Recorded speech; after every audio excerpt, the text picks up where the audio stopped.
the during the program. We'll definitely get to all of your questions at the end, but please make sure to ask your questions. Just put them in anytime during the program so you don't forget them.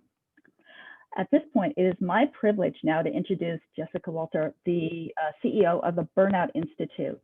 Now, I met Jessica recently through LinkedIn a few months ago and thought this topic would be really needed to learn more about, both personally and also for your teams. And what's interesting is Jessica has a supply chain background before starting the Burnout Institute, so her insights are going to be spot on. So please welcome today's speaker, Jessica. Hey, everybody. Thank you so much. What a privilege, Kathy. Thank you so much for having me. You know, ISM has been an organization that I've followed my entire career, so it is an incredible privilege to be sharing all this with you today. So what we're going to talk about is burnout. And this is a topic that is a lot more popular now than it used to be, which is good because a lot of us have felt it for a lot longer than the media started picking it up. And what we're here to talk about are some of the symptoms and some of the mitigation strategies for you and your team. I personally went through burnout last year in a pretty significant way.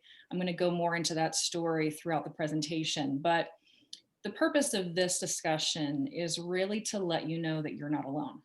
And if you are a leader or an individual contributor, the validation of your burnout is 100% yours. And there is no shame associated with what you're feeling. So if you haven't heard that today, or if you've needed to hear that for a while, there it is. Burnout is confusing for a lot of people. And it's a little bit of it's an insecure moment, right? So we're all leaders in our fields in our own ways. We have our own ways of doing things, and maybe they look a little bit different than the rest of the people that we work with. And when we start to burn out, we start to get so desperate to make the pain go away that we're willing to compromise our own values. And that is what starts the burnout cycle. So what I'm here today is to show you what I've learned about burnout through my own experience and through studying the topic, connecting with other students of mine that have gone through burnout recovery with me and my team. And then also I'm going to talk about how to address burnout in your organization. So as Kathy mentioned, please feel free to put Q&A in the chat function and we will certainly pick those up at the end, okay? So I'm going to go ahead and share my screen. And I am excited to get started here. So as Kathy mentioned, the company that I co-founded with my husband last year is called Innovate. And the Burnout Institute is a portion of what we do. So what we're talking about today is that healing roadmap. And when my husband and I founded Innovate, it was incredibly important that the purpose be the central focus of what we do. Now, my husband also has a supply chain background, so deciding to build a company together was a very easy decision after a few marital disagreements, as you can imagine, on what it should look like. But what we were very resolute in saying is that we've got to do this process improvement thing better. We need it to be a less stressful experience for those that are inheriting the new processes that are put in place through great lean Six Sigma best practices. And we have to do it with the purpose of helping the people, helping the workforce. And now more than ever, it's so important to be taking care of the human in any interaction we have in business.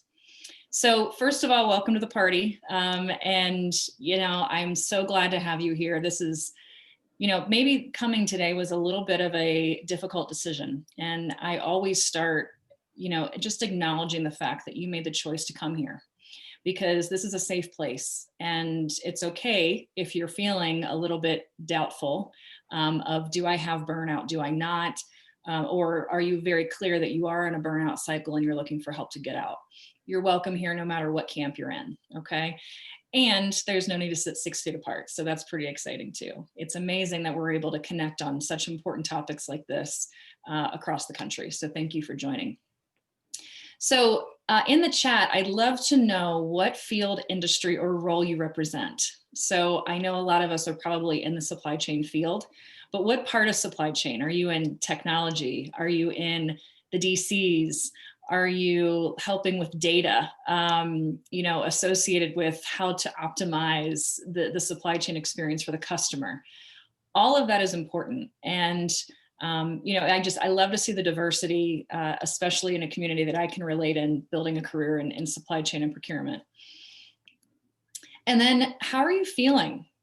A little bit of a different question, right? We never talk about feelings at work, but we can here. And what I implore you to do is to keep these feelings at the surface as we talk today, because this is an area that, as humans, feelings are what make us human. And when we can't express those and we feel like we have to suppress them, that's where the body starts to react and it will start to take over. So whatever you're feeling right now, again, the same thing that I said earlier, they are valid. That they don't make you weak. They don't make you incapable of being amazing in your role. They don't make you any less of a parent, a friend, a spouse, any of that. They're so uniquely yours, and it's just best to embrace them, okay, and pay attention. So I felt a lot of what you guys are feeling. I felt that most of last year. And that experience, as I mentioned before, was extremely confusing for me because I was a high achiever and I was a younger leader in my space. And I had a team that looked up to me. And so when I went through burnout, I didn't know what to do other than work harder. That was my answer to everything. It's how I was raised. So that was my solution. And that put me more and more into a burnout cycle. So what I did after deciding to take care of my health, and focus on, what's the purpose behind working for a great company? What's the purpose behind the processes that we know and embrace and teach and execute so well with our supply chain backgrounds? What is the purpose? Companies for a long time didn't talk about social responsibility, but now it's the standard. And my purpose here by creating Innovate and the Burnout Institute is to make purpose the new thing that we shout from the rooftops.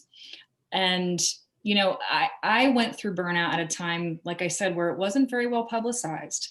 And it was a very lonely recovery process. It put my marriage at risk. It put my job at risk. And it really exposed my team to, an environment that wasn't healthy. And I felt like I had to fix it myself. And as a leader, that's such a common thing, right? We try and take care of our teams and do the right thing. And in this case, it was a little bit of a gray area on how to best do that. So Innovate and the Burnout Institute's purpose is completely dedicated to helping leaders and organizations heal from burnout. Burnout is expensive, and it is expensive to have people leave on what is now known as stress leave. I just called it medical leave when I had to take time off because there was no way I was going to let anybody know I was stressed at work. And how do we help leaders reclaim their power? And how do we help their teams reclaim their power?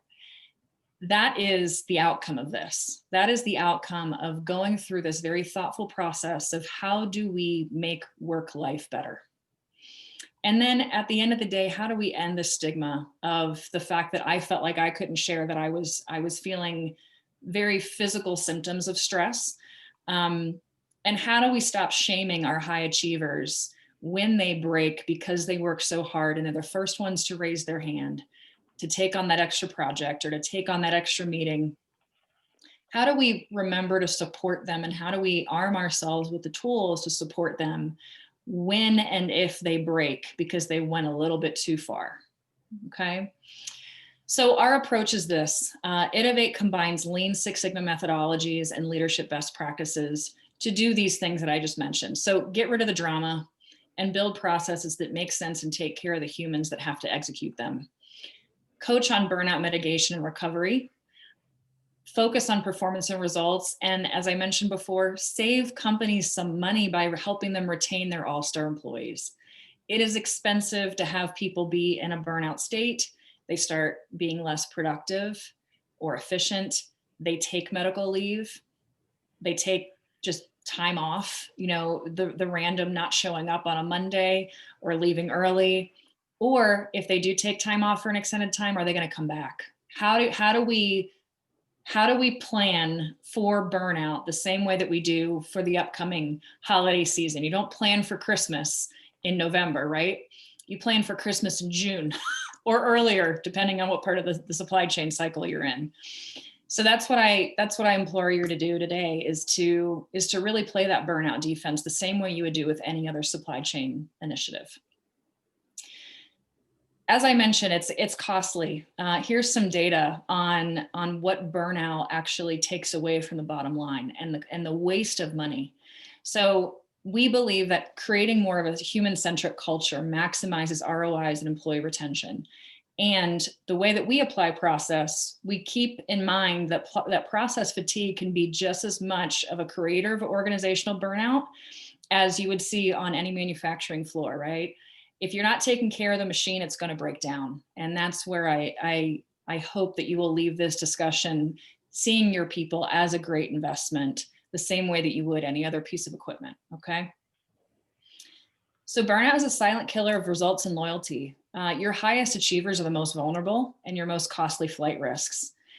Because again, it's going to be the people that are always going to raise their hand and take on the extra project that are going to eventually have to take a stop and take a break. So treating and preventing burnout will be one of your greatest investments, because it is something that lives on and adds to your culture long term. And who doesn't want work to feel good? We spend so much time with our coworkers and with our stakeholders. And if we don't have that team engaged and thriving, they're not going to have the stamina to withstand the interpersonal relationships that don't always go so smoothly, right? Personalities are incredibly broad in the workforce, and having that energy to expend on building those relationships rather than just hitting the metrics and hitting the numbers and reporting things 50 different ways. How do we get people feeling good about themselves so they can help make the others in the organization feel good too?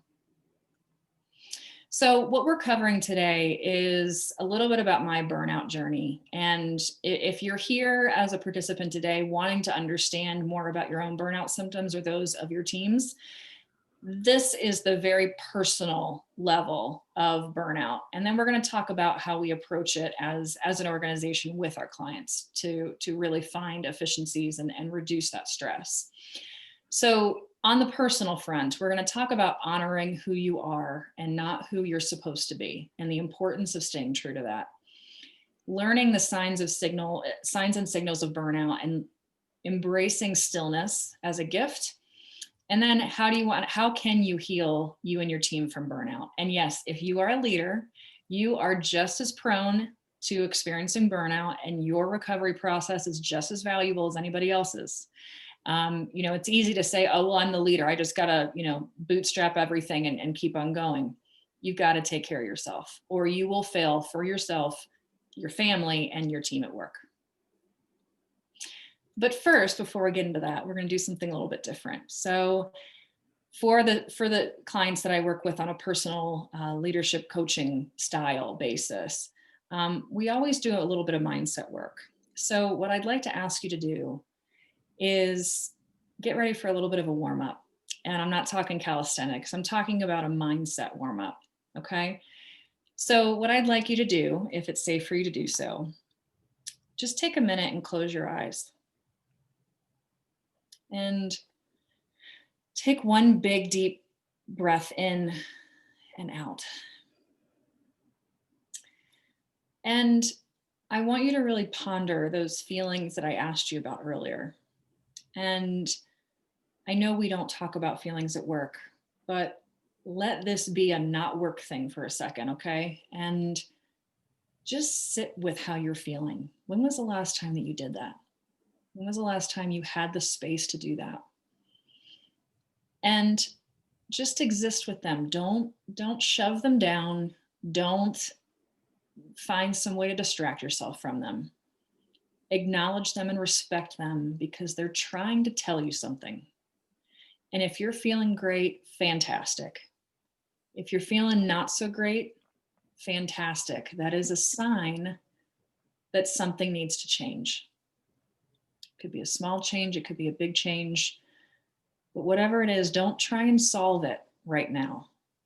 Just feel the sensations. Maybe there's warmth in your face, in your body, that maybe you're feeling a little bit anxious, maybe you're feeling powerful today. But whatever it is, just remember that those feelings are yours, and they're there for a purpose.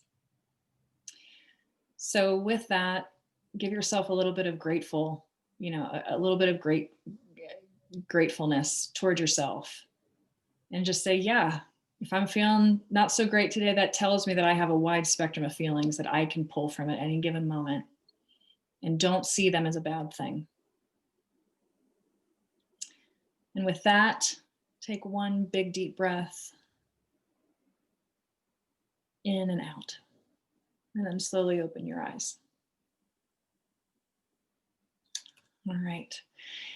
So thank you for doing that. I know that's a little bit different than what you're used to in a typical presentation like this. So thanks for indulging me. So a little bit about my story. My journey looked like this. I am a smiley, happy, energetic person. And what's interesting about these pictures is that I was in the most distressed state of my life. And as I mentioned, it was incredibly confusing. But why I put these pictures up here is because you don't see it on the outside quite a bit. And it's a very internal struggle. And as professionals, especially in the corporate world, we're taught to carry ourselves in a certain way, right? So smiling is good, sitting up straight is good, walking into a room like you own it is good. But what about what's happening internally? And this is what is starting to silently change company culture, is that we're not paying attention to those things. And for me, what I lost was my connection to my inner self, which was an artist. I went to school originally for music performance. I decided that I also had an interest in business. So I changed my career path in college. And I said, you know what? I think supply chain is the way to go. It's a nice bit of everything. And it just allows me to still be creative while still having a little bit more of a defined career path. My mistake, however, is that I shut out my creative life altogether. I stopped playing music. And that was step one. And then step two and step three and so on and so forth was just the constant need to achieve, and to achieve that climb quickly and really do well for everybody that I knew that was watching. My natural creativity when I was a musician, and I embraced that, I was able to achieve my goals naturally. And I would practice my clarinet like hours and hours and hours. When you're a music major, you've got to. But when I started to go into burnout, I felt the lack of a connection in working hard for something that felt good, like my music once did. And you can't tell from these pictures, but the picture on the left is when I was in college. The picture on the right is with my now husband upon graduation. And I struggled at times to make good grades. Going from music to business is not an easy jump, to say the least. And I was constantly told that I was lazy, that I didn't apply myself. And I said, okay, well, I'm going to show you. And I did. So I achieved hard. I climbed very quickly, went from entry level to director in 6 years. I was consistently youngest in my position. And I also decided to serve as board chair for a nonprofit in the area in Cincinnati, where I grew up. And I did it all, right? I did it all. I had the resume, and it broke me because I ignored the signals. I ignored the signals that I was starting to wear out. So this is what the signals of burnout look like. You stop giving 100% at work.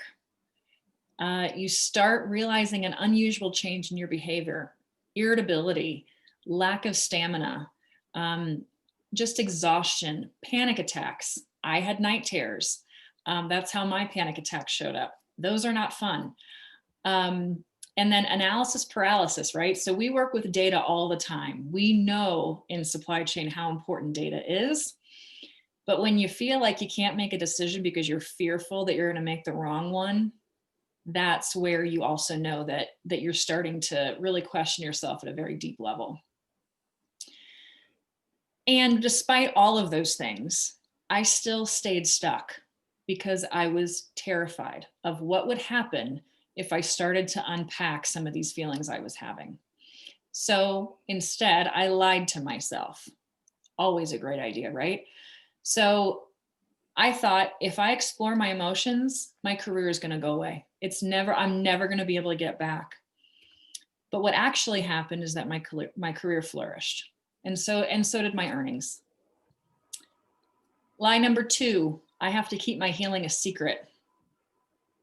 Again, I told you I went on medical leave telling them nothing about what was going on with me. I kept it very, very quiet. And what actually happened is that I overcame my burnout, and I did that through talking about it with others and eliminating my own shame. I did that through therapy and also talking with other people. And number 3, I was worried about my reputation. I was worried that people were going to think I'm weak. And what actually is true now is that people trust me now to transform their work and their personal lives, which that's the purpose I was going for when I decided that there have to be more resources around burnout recovery and education than there were when I was going through it myself. And these are the comments now that I get from the clients that I've worked with. The one, I mean, they're all amazing, but the one simple statement of, I now know I'm not who I was when I was burned out. What an amazing realization, because we do take it so incredibly personally when we start to realize and manifest those symptoms. We worry that we've lost ourselves. And you're not. You're just not. Again, those symptoms are tools that is a sign that you have to do something differently. As I mentioned, burnout forced me to take medical leave, but it also motivated me to make sure that there is more awareness on this topic so others don't have to go through it. And it is an education process. So aside from the three lies and the 3 truths that I actually learned, I learned that I was my best risky investment because I brought purpose through my professional life again. And there is no greater outcome for us with the scale of influence that we have because of the great careers that we've built. If we don't use it for purpose, what are we doing? I mean, the idea of doing things for only a profitable return, people aren't going to stick around for that, but people are going to stick around for when they feel like they can contribute to something. And when they feel like they get coached in a way that's helpful, helps them grow. And these are all the outcomes that I received by going through that journey myself. So I learned how to manage anxiety and the panic attacks that I used to have. Those don't happen anymore, which is fantastic.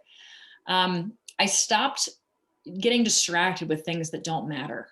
I found happiness that was authentic, that came from within, rather than continuing to put on a performance for others that were supposedly coaching me. And I deepened the relationship with my husband. I mentioned that was an incredibly stressful time for my husband and me because we were both very driven by our careers. And we love that about each other, but I don't even remember most of 2019. And the recovery process for me and for us has been an incredible strengthening opportunity for our relationship. And he and I now have really amazing conversations on how does he want to coach his team differently based on these things that he witnessed firsthand, seeing someone, his wife, be pretty much helpless. I mean, he could not fix this for me, and he wanted to more than anything, but it wasn't his doing. I had to do it myself with the help and love of others. And then ultimately, I started to laugh again.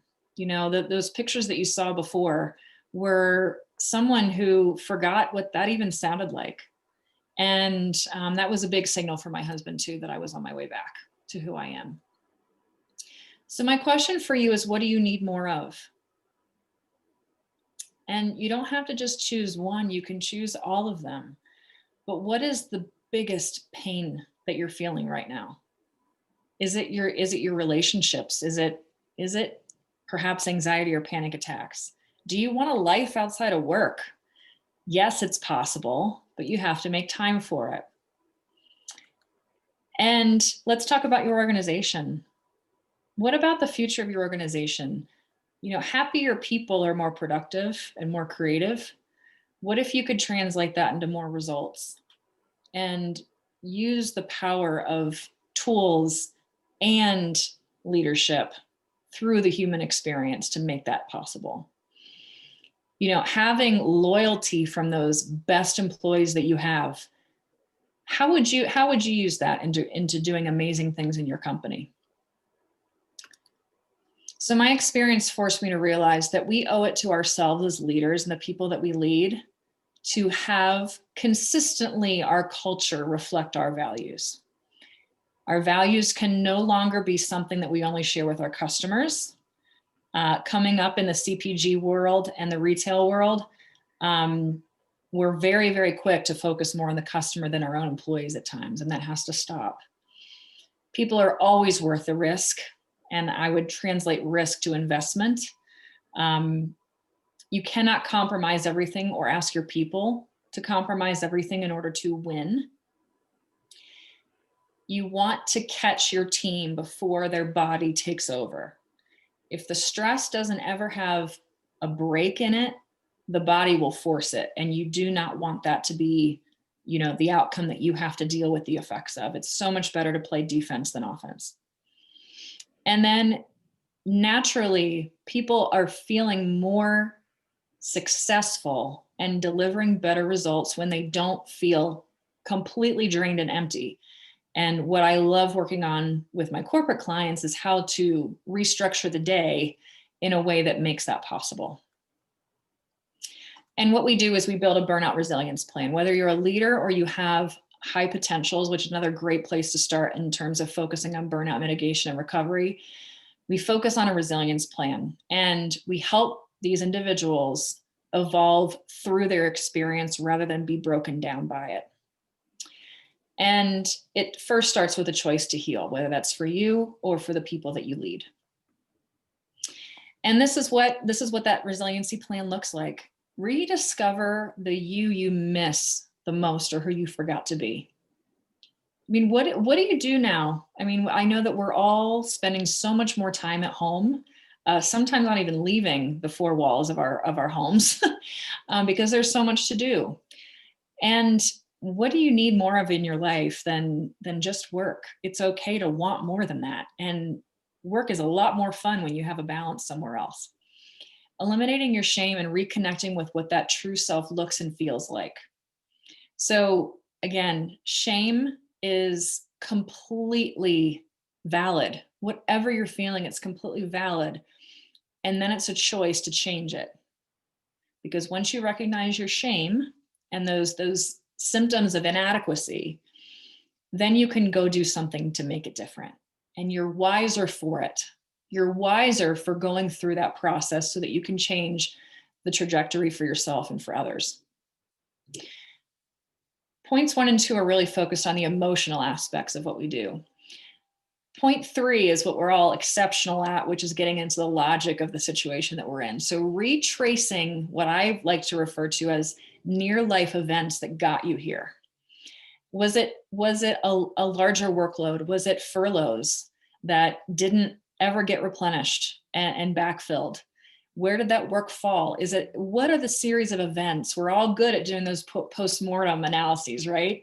Do one on yourself. Where did you have that fork in the road and you took the wrong one? And then how do you differentiate between thinking and intuition? And how do you find the useful purpose of both? And how do you identify the people and the influences who kept you stuck on that path? And, what was that like for you? And then how do you define and reconnect with your superpowers? and welcome to doing something at home while you have your dog. Hold on a second.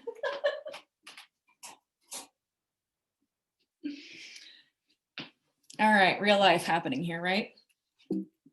So, the point is I'd really love to know what is that process that you're looking for. And if you knew that you could transform and get a clear roadmap and a personalized strategy to get better alignment in those things, if you could figure out how to rechannel the energy that you've got now, what would you do with that energy? Would you go find the next best creative solution that you didn't even know existed? How do you get that energy back to your team so that you don't have to continue to carry the entire load? And how do you build a life that isn't only consumed with what you have to do? We are so committed to our work, and I know that, and that's why we are exceptional at what we do. But if we don't start to model as leaders the necessary balance of work and life and have the tools to be able to foster that and still get the results that I know are incredibly pressuring to still deliver, we're missing the point if we're not modeling how you can do both. And we're missing the point if we're not teaching ourselves how to do it. And also too, how do you find an identity that comes from within? Do you love what you do? Or are you ready, are you needing to make a change? How do you start to get in tune with yourself on that and not be so afraid of the fear associated with making a change, but rather build a plan to create that change for yourself? So the question is would you finally put yourself first? So I hope the answer is yes. There are two ways that we engage with clients. We can engage with them on a personal level, which is the Burnout Institute that I created. And again, this course is one that I created as I was going through burnout recovery. So it's wonderful for leaders and overachievers. High potentials is a great audience for that type of training. And it's a way to try and retain these individuals if you want to, of course, to do something for the person and not just for the performance improvement plan that we sometimes use to help improve performance. How do we focus on the person? Make sure that they're in the right job. Let's work together to make sure that you're not trying to force something down somebody's throat where it's just not a natural ability of theirs, and that's okay. How do you use that knowledge as a tool to get the changes in place so you can get the most out of your team and get the results that you're expected to get? So that's the individual course. Then there's also the opportunity to partner with us as a set of advisors. So I'm very lucky to have a brilliant team where we really help organizations put in those processes to make sure that we're not just throwing more work on people without first understanding its impact. How do we understand where the brokenness is happening so we can go fix it? And my best advice, whether it's us or somebody else, go find somebody else to do that. Because if you as a leader are trying to do that when you have everything else on your plate, my fear is that it's not going to be as successful as it could be. And the results are still going to continue to deteriorate if you don't put a focus on it. And that's not what we want. I was just with a client 2 weeks ago, and I go back next week. I had people in tears building a future state process map because they didn't think it was possible, but they started to feel like they were getting their power back. Guys, this is so much more than just going and doing a spaghetti diagram and going and doing a current and future state or doing a RACI. It's about understanding the people within the organization and where is the workload happening. It's no better tool than a RACI to understand who's getting all the work and who is the most prone to burning out. That is always an amazing outcome where, especially when people are building their future state RACI, it's the people that really want to hold on to everything.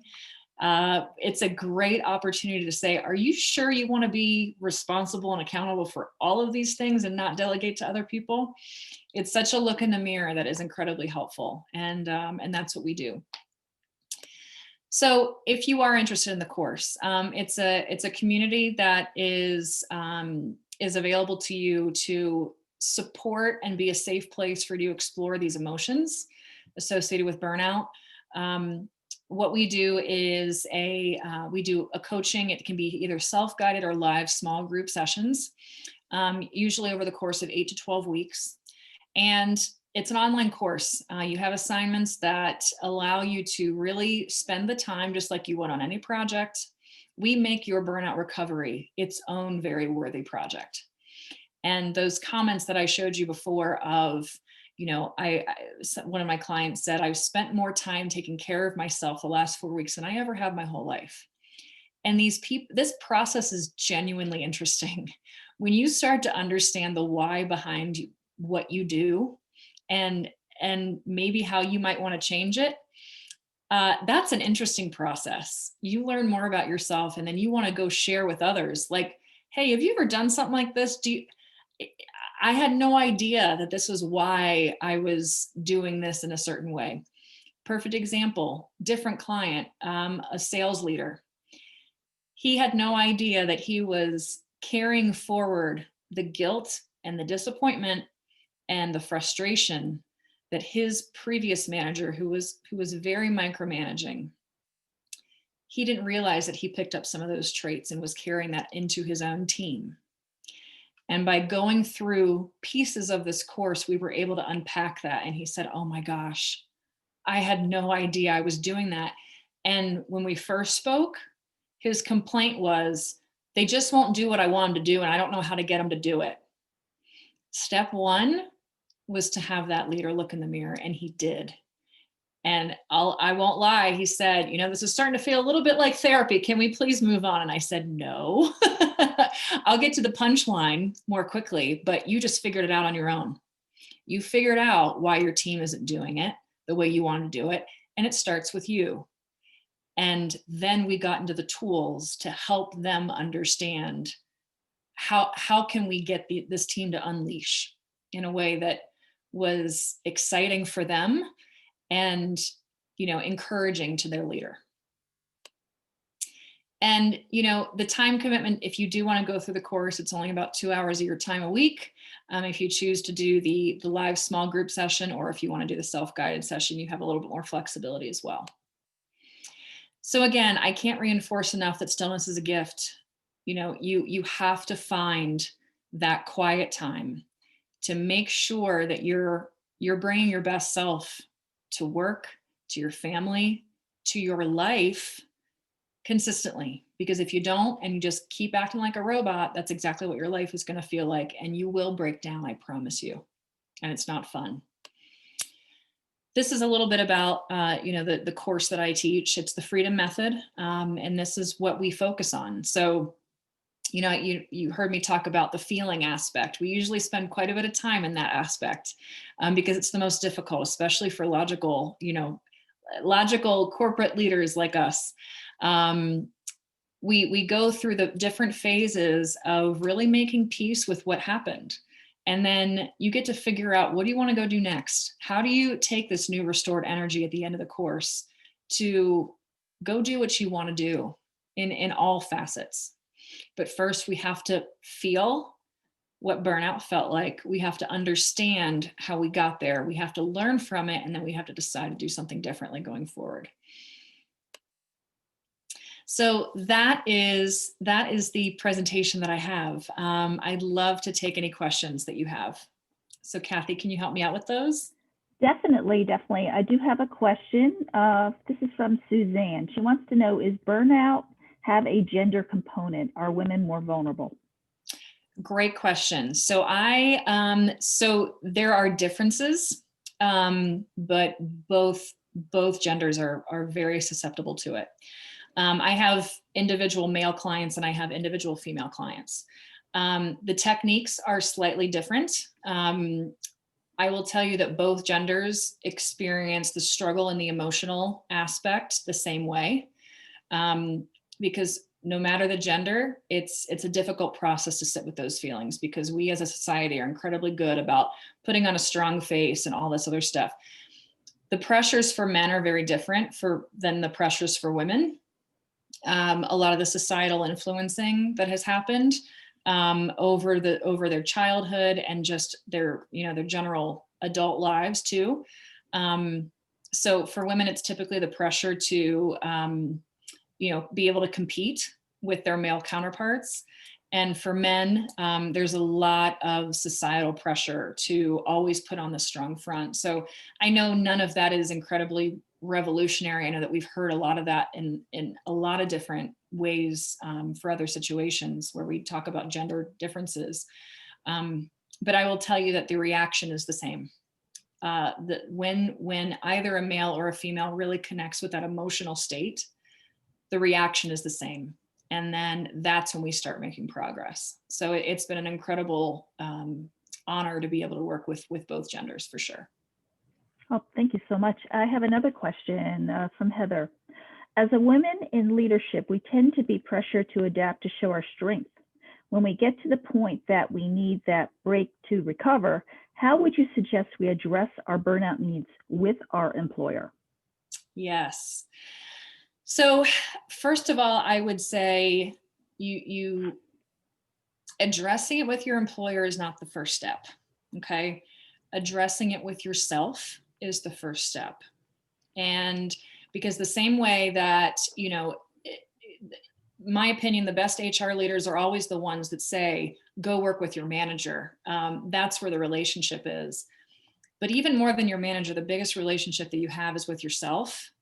And what I would encourage you to do is, if you haven't already, one of the best tricks that I work with my clients on is to go back and get close again to who you used to be as a child.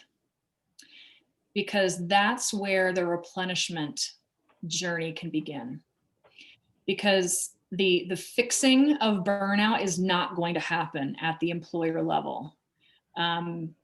The fixing of it has to start with you.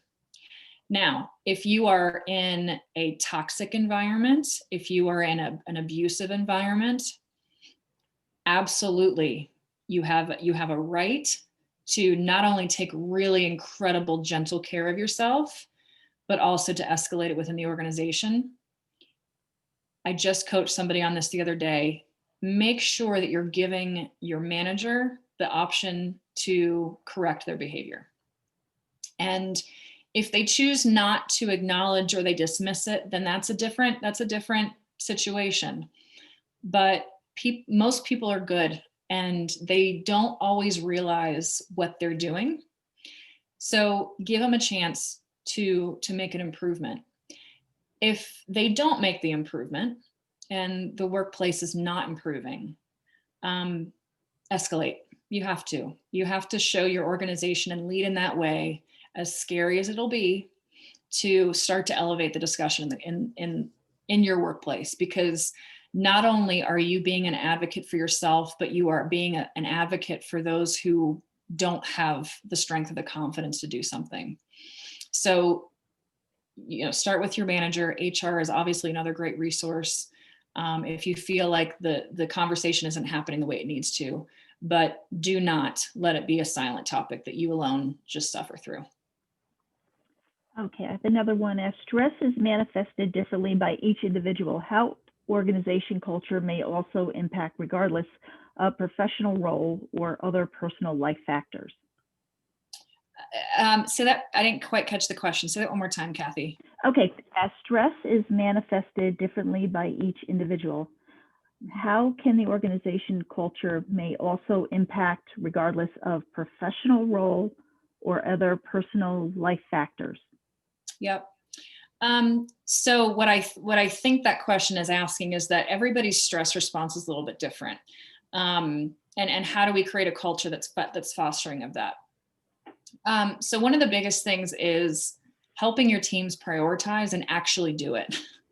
I can't, and I know that everybody here can relate. The decision of what we should do and then the actions of what we actually do are not always congruent. And that is such a stress creator. What I would advise is, if we're noticing, and that this is where it's really important to know your people, be able to pick up on the small differences, because the last in people's behavior, because you're right, they can manifest so differently. But if you do not address those responses first in an empathetic way, if individuals are trying to behave differently, there's a really good reason for it. And what I've seen the biggest tragedies happen is when people don't address it head on. If the coaching isn't working and the support isn't working, there needs to be a very clear addressing of, how is this behavior affecting the rest of my organization? And sometimes hard decisions need to be made as a result of that. So it's really important to pay attention and talk to your people. Again, cannot stress that enough. People are not always going to come to you because they don't want to show their vulnerability. How do you make your team feel so psychologically safe that when you ask the question, how are you doing? Let that conversation unfold. Know that it might take a couple times to do it, but do not ignore it, and do not pretend that it's going to get better by not doing anything. And don't put all that pressure on the individual to fix it themselves, because usually once they've gotten to that point where their behavior is starting to be very erratic, they already have tried to do it themselves and they need that support. So prioritization is key. One thing that I love to do with teams that I support is, what are the 3 things you have to get done today? What are the 3 things? I know the list is a million items long, but what are the 3 things? Let your people feel like they had success in some small way that day. And as long as they get those 3 things done, they're already going to do their job and think forward in the things that haven't been done that day. That'll go on tomorrow's list. But we cannot continue to pretend like any human being can work 10, 13 hours a day consistently without a break, take the calls at night, take the calls on the weekends and in the early morning, and start to lose the human. I mean, you're going to start to lose the person behind that shell, who's just working, who's just churning through the work. We've got to get creative and a little bit more thoughtful, and providing that structure of, these are the things that I expect. There are a lot of, Lean Six Sigma tools that I'm sure that you're familiar with that can help with that. Daily management is a great one. Just to make sure that the rest of the team is clear on what they're expected to do, and then break it down further, the 3 things. And don't you give them the 3 things, let them do the 3 things.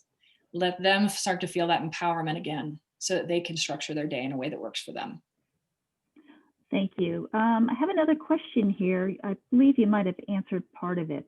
What recommendations do you have to get management buy-in for preventing burnout, especially when your direct manager is in the same boat and has a personality, work ethic prone to burnout?